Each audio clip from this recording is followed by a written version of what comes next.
The following is a production of the Dallas Genealogical Society. For more information, please visit our website at dallasgenealogy.org.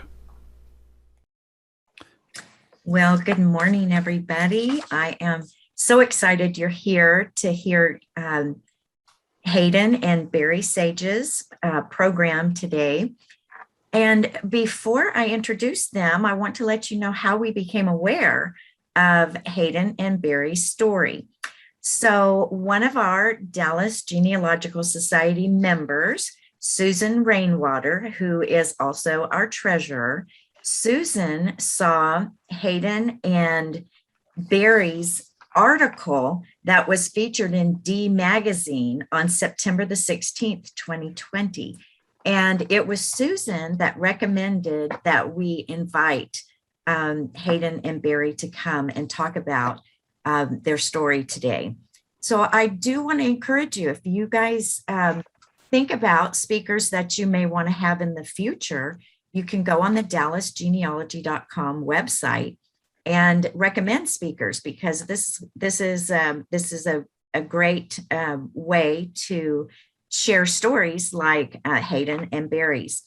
So Hayden and Barry Sage purchased a home here in Dallas, and their neighborhood was telling them stories about their home. And they decided to be amateur sleuths and find out a little bit more about the home that they purchased. And the process that they went through is exactly what we do as genealogists. So actually, they were thinking like a genealogist, and were able to find records of their home. So I want to introduce you to Hayden and Barry Sage and let them tell their story now. Hayden and Thank you, Patty. Well, first of all, thank you all for having us. It's truly an honor to have an opportunity to tell you our story and to share our journey with you on how we set out to do this, and surprisingly where we ended up. It was a completely, I mean, I'm sure you experience this in your finances. You start somewhere and you go in a completely different direction and elsewhere. We have prepared some visuals just to help us tell you the story. So I'm going to share my screen if that's okay. And just kind of go that way. Am I sharing? Yes.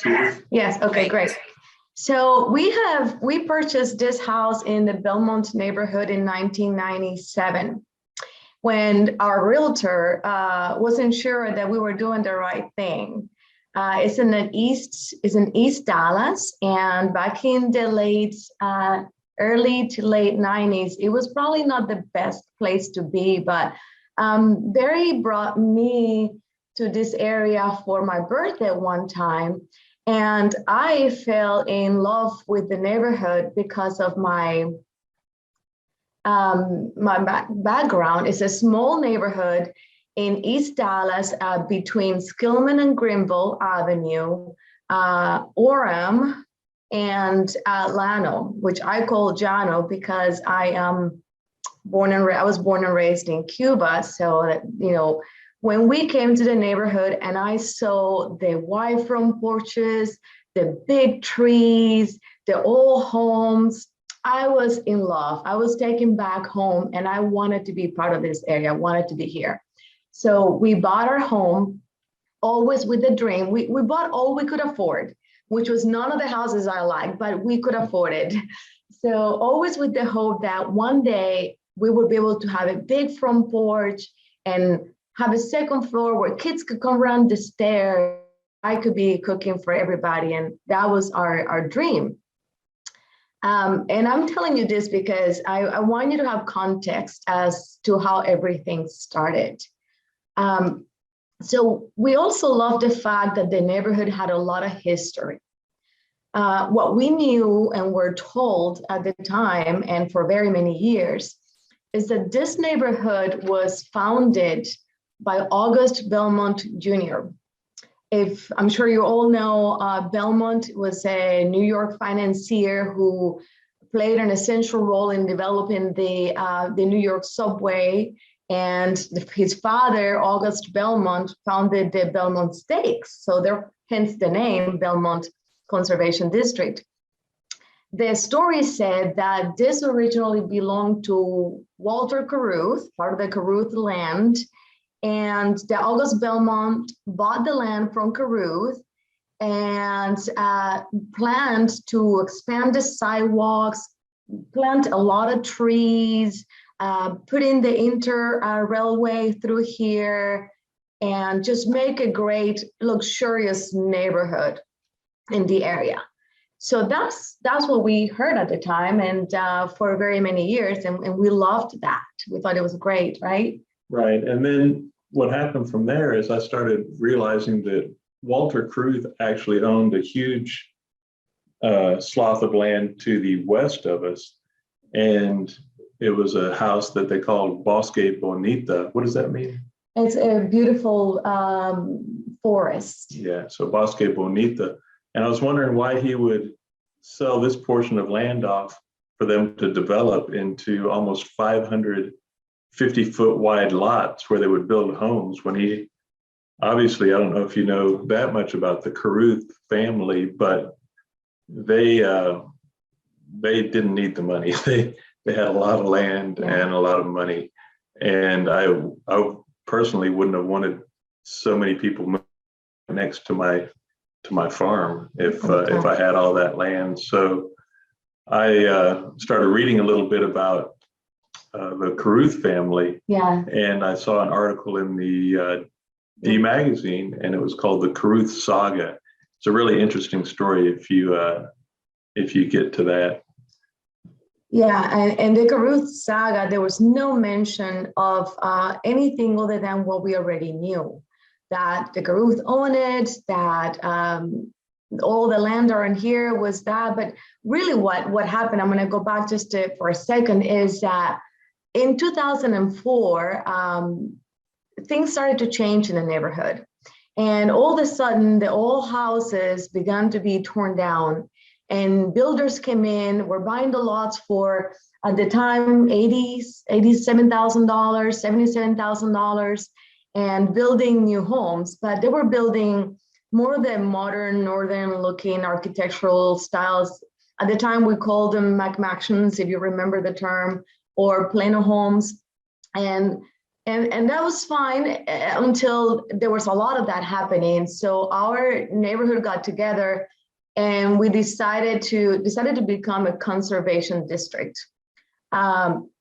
We were initially part of that movement, but then with kids and everything kind of stopped, and it took off without us being part of it. And quite honestly, we weren't very alert or savvy or involved in all of that. So it happened to us.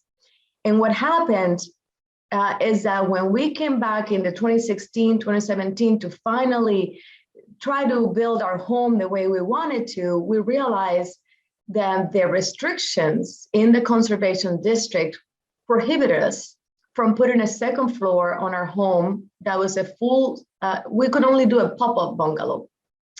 And then the other challenge with that is that they measured the front yard setbacks in a way that was incorrect. Our house measured at 44, and then— No, they determined our house to be 44 feet from the front property line. And in actuality, it's approximately 36 feet. So there's 8 feet of our house that's in what they consider the setback, even though the setback should be based on the distance that our house is from the front property line. So we couldn't construct in that 8 feet. So we couldn't even put a full width front porch on the home. So we started doing a little digging when we realized that a lot of the people that had set this up didn't understand the consequences of how it might affect development in this neighborhood. Yeah, so there we had is, again, I mean, from this moment, we were like, okay, if something doesn't sound right, doesn't smell right, we need to figure it out. So Barry hired CBG to conduct a full survey, and our setbacks were like 33 and they had us at 44. Yeah, this survey is for the entire north side of the 6,000 block of our street.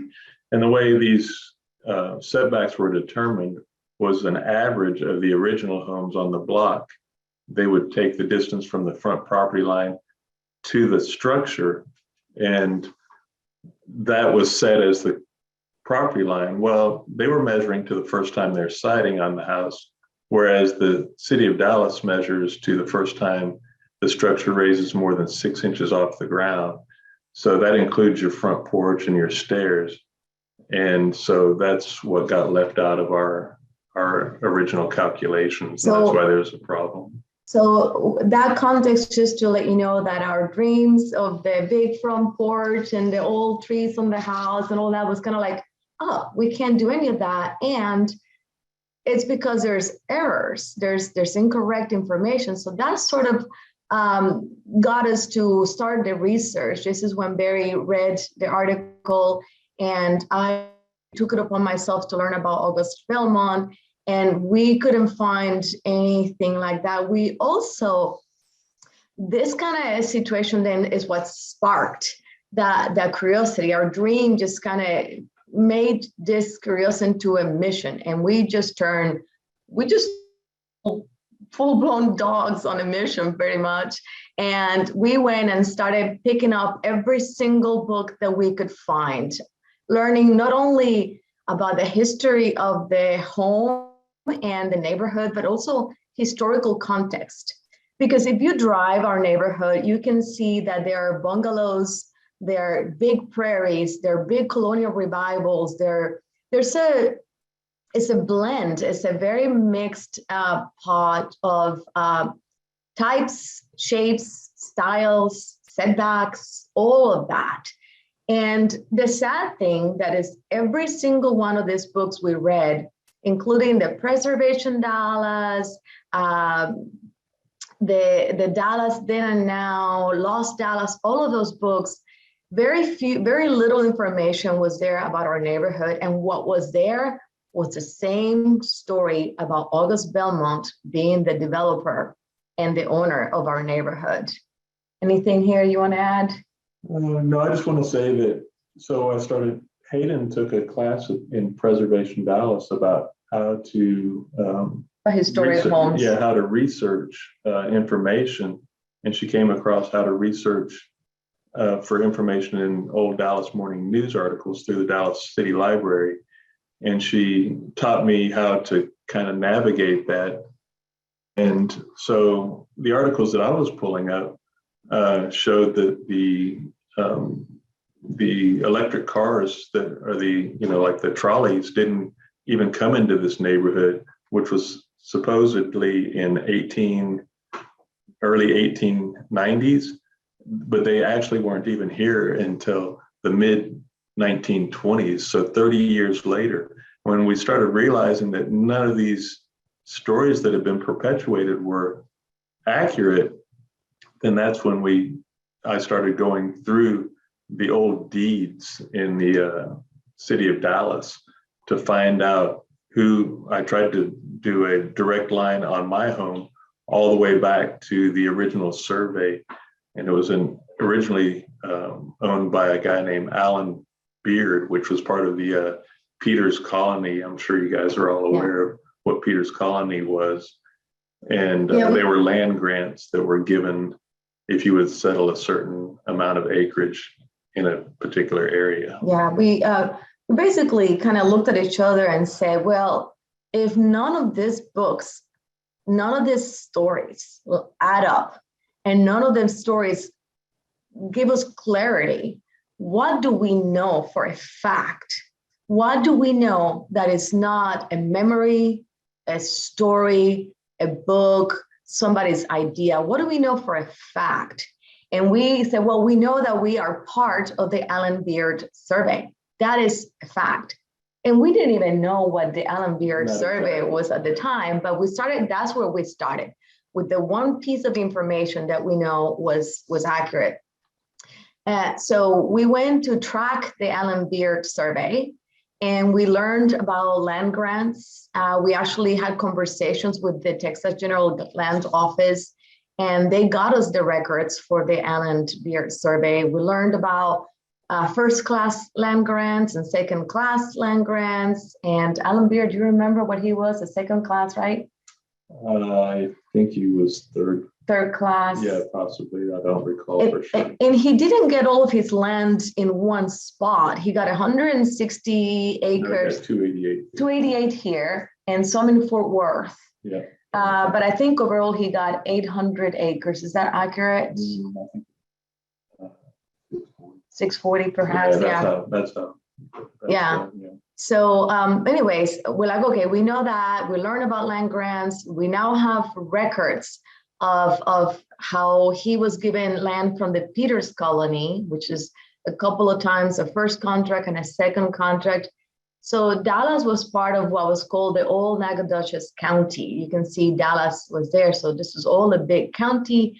Tarrant County was part of that as well. And Allen Beard's piece was just a little piece of all of that. And so there is the Allen Beard survey in context with Dallas, and this down here would be downtown Dallas at the time. So you can see how far north our home is or was at the time. And this is a copy of the actual grant to Allen Beard. This is kind of what we found. Then from there, we started diving into Allen Beard was our starting point, and Barry started researching anything that he may have deeded after that, or any information. We used the Dallas Public Library, and we used CoFile, which is at the time Dallas County Records. Dallas County Records, they changed name, so that's kind of where we started. And Barry found the Allen Beard survey translation, I guess is what you could call it. So we found our property. We found Belmont here in Nacogdoches County, 3.5 miles north of, there's 53 degrees. You can kind of see through all that. So we're like, okay, this is it. We got the right one. Where does it go? So then we found where Allen Beard deeded 160 acres of all of this, of his property here to William Barton for $800. He sold 860 acres. So 160. Yeah, sorry, 160. I'm saying that. So we found now that we started on the trail, Allen Beard to William Barton. So who is William Barton? Well, we know because we found this in the records that you can see how big the Allen Beard survey is. And this little line here is Skillman Avenue. So this is 160 acres. And then Mr. Barton, who had 10 acres here in what is now today Prospect and Orem and part of Richmond, went ahead and bought this 160 acres. So now Mr. Barton is the proud owner of all of this. So we started looking for Barton and what Barton could have sold, and we couldn't find it in that way, but we found it backwards because in the deeds it's recorded that this transaction of the Allen Beard survey sale was on page 74, book 74, page 7, and we couldn't find that book. We talked to Dallas County, we went there, we flipped through the pages, that book was nowhere to be found. And what we learned is that that particular book was lost in the fire and flood at the Dallas County Library when it happened to be in the basement, in the records building, yeah. So we lost that, like, oh, what do we do now? Where do we go? So I said, well, let's look at it the other way around. Let's see Barton as a grantee or grantor rather, right. And what we as a seller, and wow, we found it. So here is Barton selling 160 acres of the Allen Beard survey to A.C. Audrey. And that was in book 71, page 190. So now we can start tracking, okay, let's go to that book and let's see what we find there. And we found that Mr. Prather and his wife Prather and Audrey Prather, they sold this land to Henry Exal here in the Dallas County, and they sold the 160 plus the 10. So now it's 170 acres that we're talking about. So by looking at it backwards, we were able to follow the thread. So in a few years, it went from $800 to $100,000. Yeah. So I find that interesting because he purchased Belmont for $100,000, or basically $625 per acre. And you may know that X also the original owner of not original, but he purchased the area that's known as Highland Park now, and he was going to develop it into a place called Philadelphia Place. And then 1893, the recession hit, and he had to sell that as well. On Highland Park, I've got it written here, there are 1,326 acres, and he paid $500,000 for that, which is only $377 an acre. So Highland Park was $377, Belmont was $625. I find that kind of amusing compared to today. Yeah. I'll let you. Well, and it's because also we were this property was closer to downtown. Right, and Ross Avenue cut across, so there was a clear path to it. So we're like, oh wait, we're going somewhere with this. And then we found more pieces of Henry Exal selling to individuals. And at this point, it's called the Belmont Addition. And we're like, okay, so there's the name already. How did this happen? Because as far as we know, August Belmont developed the land. August Belmont set up the streets. So how is August Belmont and Henry Exal, how are they connected? What's going on here? But it is Henry Exal who's selling pieces to individuals. Frank Irvine of Dallas, and so other people. He bought the first lots on the corner of Greenville Avenue and Belmont. Yeah, this first lot is the one that sits now across for what used to be Bosque Bonita. So, okay, we are excited. We are getting some information, and we looked at the page because it directs you to the page, and we find the Plat Map.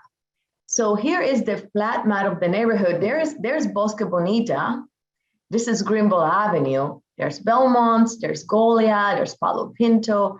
Yay, this is the Plat Map, but there's pages, I think it's 16, 17, 18, something like that. But the deed was guiding us to another page 19, or just another page. And when we looked at that, we were so excited about what we found. We found the missing page.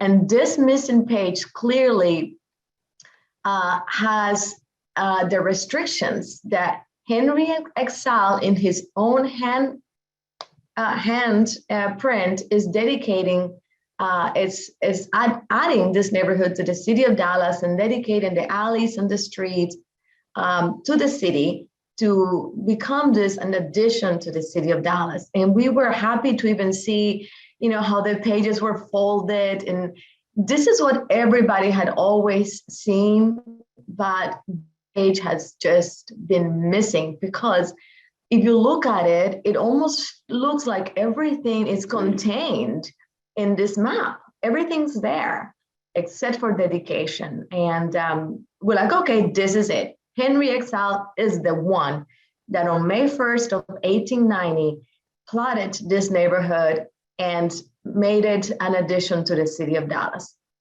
So we were like, okay, maybe August Belmont comes in afterwards. Maybe he buys it afterwards and he develops the land. Let's just keep going, because now we're like really curious about August Belmont and how he was the original owner of our neighborhood. So we did that. We kept going, and we started going through the Dallas Library, now looking for Henry Exal to see if we could find sales or information. And what we found is that Henry Exal started promoting the neighborhood. It is Henry Excel who decided that he was going to be grading the streets on Belmont with 50 teams. We can only assume that's 50 teams of horses, right? And promoting that the Belmont was 200 feet higher than any other neighborhood, that it was only 20 minutes at the time from downtown Dallas. So this is all fun and exciting, and we were not getting much of anything else done. And we found this one article, which is really cool, because this is when Henry goes to Philadelphia to meet. He's promoting his Belmont land everywhere.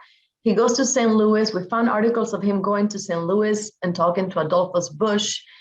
He goes to Philadelphia, and wherever he goes, he's talking about his Belmont. So this is a piece of newspaper from the Philadelphia News saying that he came and visited here, and standing on top of Belmont when Henry Excel. This is who? This is the district attorney. District attorney for Philadelphia. Yeah. And I'll let you finish. No, it says that standing on top of Henry's Belmont, you could see the town. One can look over the roofs and steeples of the thickly settled portion of Dallas all the way to Oak Cliff. So Barry drew this map just to see sort of what they would be looking at and what the viewpoint would be. And you can go across downtown Dallas, across the Trinity, and onto Oak Cliff. And the bottom highlighted portion is actually what would have been considered Oak Cliff in 1890. So it eventually expanded, but those are the cliffs that they're discussing right there. So all of this, there wasn't a lot of trees and there weren't a lot of buildings. So you could see from this neighborhood all the way down across the Trinity River at that point. And I found that pretty interesting. And another part we want to highlight here in this same little article, the second highlighted portion, is a comment here that says that a steam railroad connects it with Dallas. And by the way, the city is named after a Philadelphian. Very much Philadelphia capital has drifted down to Dallas. So it's a little bit of hint of, because another question we have is like, really, how was Dallas named? But that's for another day for sure. But this is a little glimpse into that we thought was interesting. Yeah, so George Mifflin Dallas is purported to be one of the people that John Neely Bryan could have named Dallas after. There's no certain fact, but this is a newspaper article from 1890 that says that it was named after him. So I found that interesting. So then we continue to go through the D's, trying to find more. And here comes the Belmont edition, right? And we start seeing the Belmont Land Company. Okay, so Henry Excel is selling to the Belmont Land Company. Who is the Belmont Land Company? Is that Adolphus Busch? No. Is that August Belmont? I'm sorry. Is that where it comes from? So we had to keep going because we still didn't have our answer. And then we start seeing Adolphus Busch name. Henry Excel is selling land to Adolphus Busch from the Belmont edition.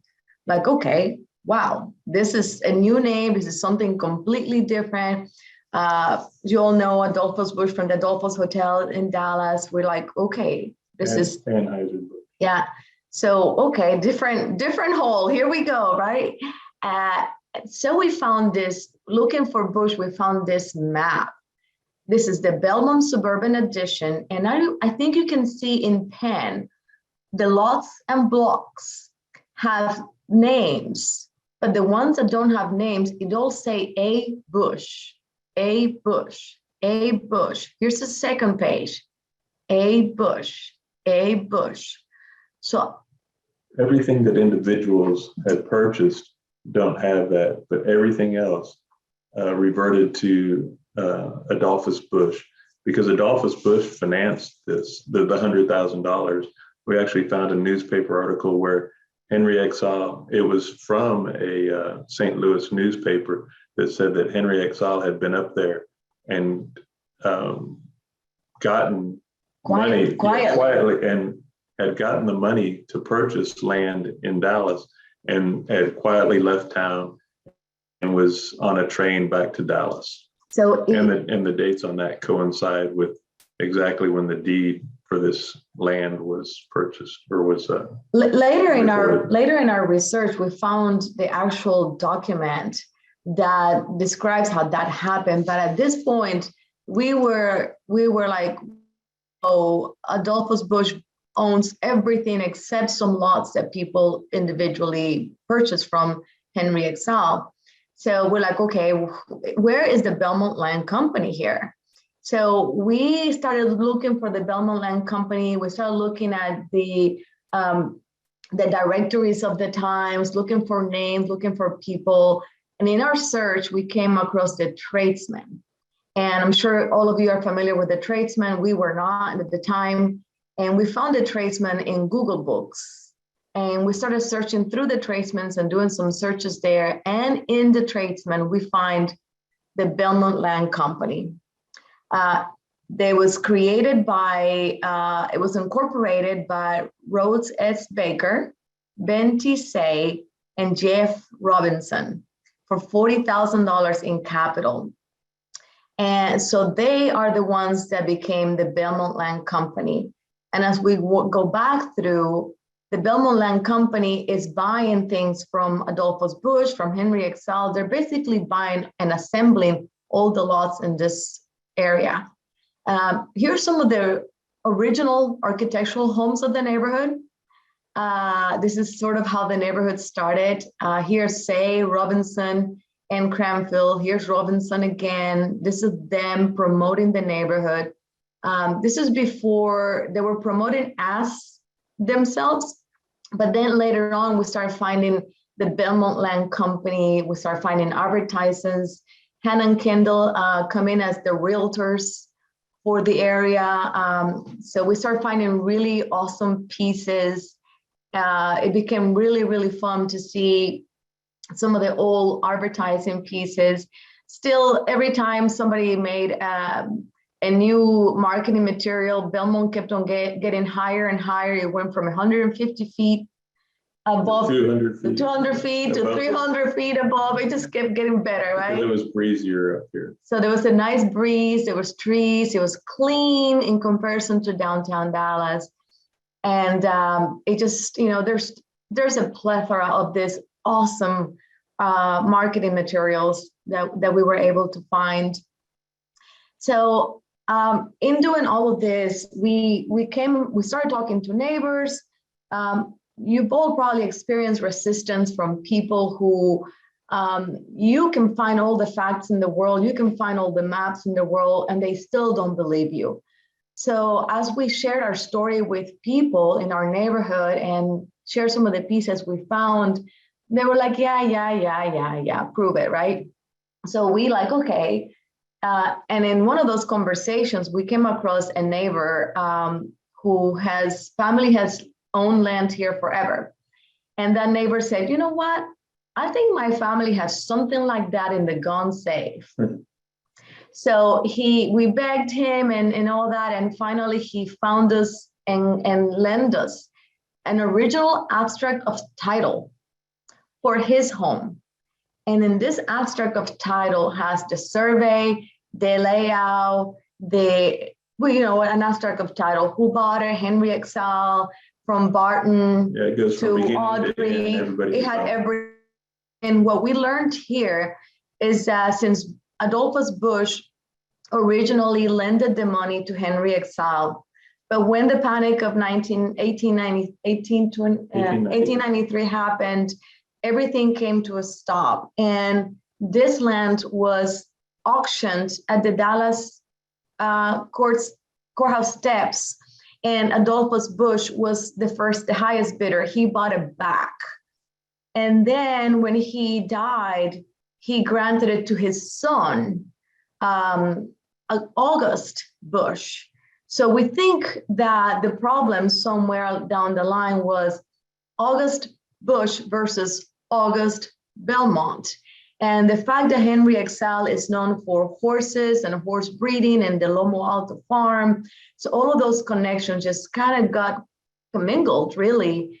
And and confused. And Henry Excel was completely removed from all of the work that he had done to get this neighborhood started to be what it is today. Out of all of this research and work, we've gained so much. We've gained a lot of love for our home, for our neighborhood, for our neighbors. And the descendants of the Excel family reached out to us and have been very gracious to us. They have continued, we have sparked an interest in them to continue the legacy of searching for the Lomo Alto farm, for renewing the name of Henry Excel and what he's done. We're working with them to create and the city of Dallas to actually dedicate Excel Park again to Henry Excel with a plaque. And we visit the cemetery where he's buried with the family. Oakland Cemetery. And we visit with the cemetery and we talked about all of the wonderful things that Henry Excel did for Dallas, and his wife, Mae Dixon, who created the Shakespeare Club and helped found the Dallas Library. It's funny that one of the descendants said that he was doing some research and he was going to the Dallas Public Library, and they wouldn't give him access to this information or a library card. And he said, well, I had to remind them that one of my predecessors got this library started, and they found a way to give him a library card, because he lives in Highland Park, so he didn't actually live in Dallas. Right. So that's pretty funny. So, I think a long story short, this is in his research, one of the descendants actually found and shared with us the original letter that Roy F. Hall sent to Mr. Dealey for the articles when he initiated the myth that in early 1890, August Belmont acquired a sizable tract of land east of Grimble Avenue and north end of Ross to develop it as an addition. So I will say that Roy F. Hall was a historian, mainly for Collin County. And so I started wondering why he was even down in this area and what he would have thought. Well, I'm not sure if you guys are familiar with the Dallas Interurban Railway that started up in Sherman and Denison. It went all the way up to Sherman Denison, and it came straight through this neighborhood on Matilda Street. So I can imagine Roy F. Hall, who was born in 1885, probably took that interurban railway to Dallas and came straight through the Belmont addition, and he marveled at the sidewalks, how they were set. You can read through this letter how the sidewalks were not against the curb, but were like 15 feet in from the curb, and the wide streets and the elevated lots. And he probably said, and he saw the Belmont, and he had heard possibly August Bush, and he just kind of commingled those in his mind. And this letter that he wrote was in, I believe, December of 1965. So he was 80 years old at that point. He only lived till 1970. So, it was his recollection, and he may have lost a little bit of his, memories, or he may have thought that ever since he was a little kid. Just don't know. And this letter made it into Diaper Days of Dallas, and it was which was a newspaper article in the Dallas Morning News, where people could write in and tell what they remembered about Dallas. And then it eventually, somebody encouraged Mr. Dealey to put it in a book form. And so then it got put into a book, and then the myth just got perpetuated from there. So, what we learned, we've never been ones to take things that people tell us at face value. We always want to find, we want to check it. and I don't know, I'm sure you all seen The Dig. And if you haven't, highly recommend it. It's a great movie. We find it's very similar to The Dig, right? It takes a lot of work takes a lot of dedication, but you have to have a little bit of passion. You have to have a want. You have to have a place to go with it, something to prove, something to bring up, to resurface. And we feel like this is done that for us. And anyways, that's our story. We are now richer in friends and neighbors and community because of this work that we've done. And we had since worked with the neighborhood to amend the Conservation District Ordinance. This coming Wednesday, it goes to City Council. And knock on wood, if it passes, when it passes on Wednesday, we will be able to put a second floor in our house and get a big wide front porch. That's our story. Thank you very much, Hayden and Barry. Has anybody got any questions for our speakers about anything at all? This is Barbara Ware. I don't have any questions, but I want to thank you because I've done some of the similar kind of work on Oakland Cemetery, and book 74, deed book 74 is one I have been looking for. So you have answered that question for us. Great. I'm going to stop sharing. The other thing is Walter Carruth, that side of the Carruth family, they are also buried out at Oakland Cemetery. Yeah, we saw some of that, some of them there. And also Prather and Audrey are close, very, very close to Henry Exile, and Armstrong, who went to do Highland Park. Yes, yeah. And we have we found so many wonderful little stories about Henry's horses and about Mae Dixon. You know, she had the Shakespeare Club, and one time a group of a theater from New York came to Dallas to perform Shakespeare, Romeo and Juliet of all things, and they were butchering the words. And Mae and her group of ladies, they all just got up in the middle of the presentation and just walked away and walked out, and half the theater was empty because they just did not like that. They were not playing it by the words. They were not being true to Shakespeare. So lots of stories that we found along the way. Great, thank you very much. Anybody else have any more questions? I've put a link in the chat. We're getting comments about how fantastic the story was, and thank you very much. There's a link in the chat too about if you have a suggestion for upcoming speaker, you can check that link out and send us what you think you would like to see, or if you'd like to see more like what Hayden and Barry have shared with us. I'm gonna have to go back and read y'all's article in D Magazine. That sounds like a fascinating journey.